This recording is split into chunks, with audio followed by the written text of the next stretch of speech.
17 Republicans running for Congress. 7 of them just wrapped up their debate. It's kind of like the matinee before tonight's primetime debate with what Fox News called the top 10 contenders. One of the hot topics is ISIS and what to do about it.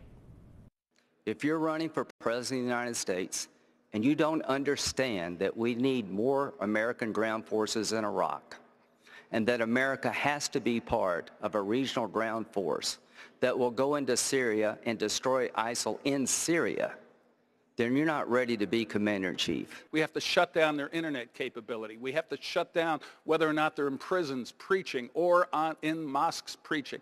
No radical Islam that is allowed to engage in encouraging violence against Americans, that is not protected speech. Now, if that early debate is any indication of what's to come, there may not be many fireworks, but the topics will cover a lot of ground. The main event will have an audience far larger and wider than those in Cleveland tonight.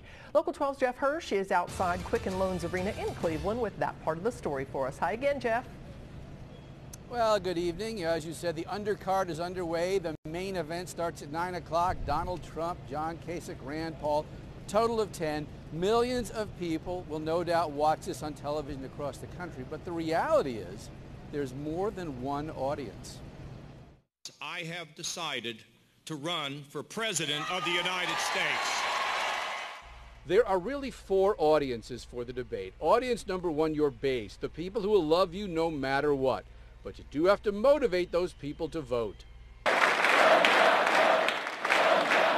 And I think you're going to hear these candidates really talking to the core conservative constituency of the Republican Party and trying to get them energized. Then there's the swing vote, the undecided. That's audience number 2. But in this case, broadening your message, making it more centrist to attract the swing vote, could turn off your base vote. It's a delicate balancing act. I think both parties have that risk, absolutely. I mean, I think you see Hillary Clinton right now really tacking to the left to make sure her base is secure because of the Bernie Sanders campaign and effort. Do you have a particular candidate that you're committed to, or are you still trying to make up your mind? Not at this point. Will this make the decision for you tonight?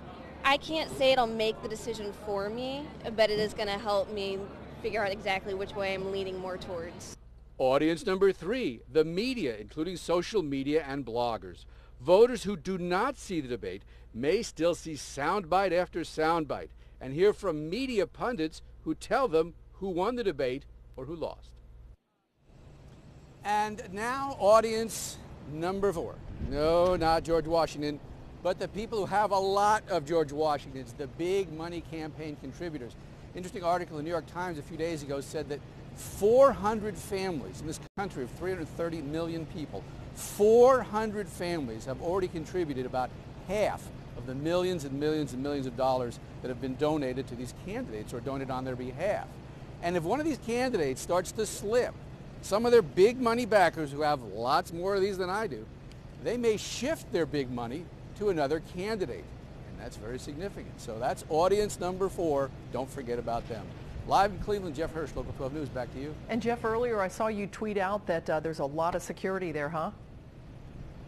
Oh my goodness, yes. This place is surrounded by officers. There's barricades. There have been cops on motorcycles driving back and forth. So yes, there is plenty of security here. All right, Jeff, thanks a lot. Jeff will be live from Cleveland with us again at 10 o'clock tonight on Star 64 and then at 11 o'clock on Local 12 with highlights and perspective on tonight's main debate, which again begins at 9 o'clock. You can go to the Local 12 News Facebook page to tell us who you think won later